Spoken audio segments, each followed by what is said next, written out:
যতই করস মা আমার কাছে থাকবো, এটাই আমার শেষ কথা। এটা আপনি কি করলেন ভাই? এতদিন তো মা আপনার কাছেই ছিল, এখন আমার কাছে থাকবো। মাহফুজ ভাই, শুনছি হে নানা ভাই নাকি অনেক সম্পত্তি, সেই সম্পত্তির লোভে ওরা দুই ভাই এখন মা নিয়ে কারাকারি লাগাই দিছে।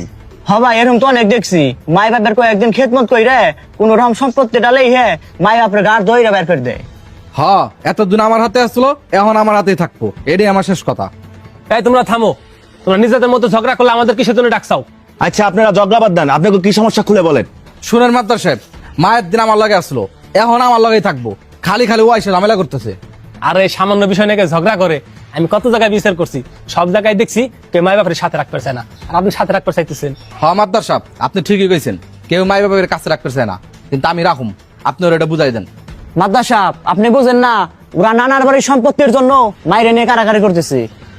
তাহলে কি তোমরা মায়ের সম্পত্তির জন্য মায়ের নিয়ে কারাকারি করতে চাও? মাদ্দার সাহেব, আপনারা কেমন কথা কইলেন? আমার নানা বাড়ি যা সম্পত্তি আছে সপ্তাহ আগে পদ্মে ভেঙে নিয়ে গেছে, আর আব্বার যা সম্পত্তি আছে আমাকে দুই ভাইয়ের তো ভাগ করে দিয়ে গেছে। কি তোমাকে বাড়ি ঘর লাগবো না, সম্পত্তি লাগবো না, দুই ভাই ঝগড়া করতেছে কিসের জন্য? তোমার রহস্যটা কি কত দেখি? রহস্য মানে আমার ভাই আমার সাথে থাকবো, এনে রহস্যের কি আছে? মাদ্দার সাহেব, আপনি একজন মুসলমান, আপনি এটা জানেন না? মা বাবা দুনিয়া থাই তো একটা রহমত, মা বাবার খেদমত করলে আখিরাতে জান্নাত পাওয়া যায়, আর মা বাবা দুনিয়াতে বেঁচে থাকলে দুনিয়াতে জান্নাতের সুখ পাওয়া যায়। আচ্ছা মাদ্দার সাহেব, আপনার একটা প্রশ্ন করি, আপনি কি প্রতিদিন হজ করতে পারবেন?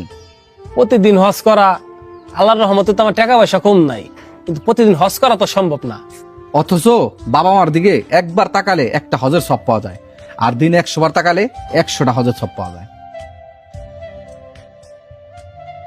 এখন আপনি বলেন, এই নিয়ামত আমি কেমনে ছেড়ে দিই? মা বাবার খেদমত করলে জান্নাত পাওয়া যায়। কোন জান্নাতের কথা বলতেছি আপনি জানেন? এটা হলো সেই জান্নাত, এই দুনিয়া 70 বার বিক্রি করলে একটা জান্নাতের ইটের সমান হবে না। এই দুনিয়াতে জায়গা জমি করার জন্য আমরা কতই না কষ্ট করি, অথচ মাই বাবার খেদমত করলে জান্নাত পাওয়া যায়, কত সহজ। আচ্ছা আপনি কোন, এত সহজে যদি জান্নাত পাওয়া যায়, তাইলে আমি এই সুযোগ হাতছাড়া করুম কে? কি ভাই, আপনি আখিরাত দুনিয়া জান্নাত সবকিছু নিয়ে যাইতেছেন, আমার কি হইব? এই শোনেন, আপনি যেহেতু নিয়ত করছেন, নিয়ত গুণে বরকত, আর আপনার বড় ভাইয়ের সাথে যেহেতু আপনার মা থাকে, আপনার বড় ভাইয়ের সাথে থাকো, আমি তাহলে আসি। এই মাদ্দার সাহেব কই যান এত তাড়াহুড়া কইরে? জহির ভাই, সবুজ ভাই জান্নাত তো সবুজ ভাইরে বুঝাই দিলাম, কিন্তু ভাই আমার জান্নাত তো ভাই আমি বৃদ্ধাশ্রমে রাই খাইছি, আমার জান্নাতরে আমার ঘরে নিয়ে আসি। 5 ওয়াক্ত নামাজ পড়েই জান্নাত পাওয়া যায় না, যদি মা বাবা নামক জান্নাতকে আমরা বুঝতে না পারি, অথচ জান্নাতকে জাহান্নাম মনে করে আমরা বৃদ্ধাশ্রমে রেখে আসি। ভিডিওটি ভালো লাগলে অবশ্যই শেয়ার করে দিবেন।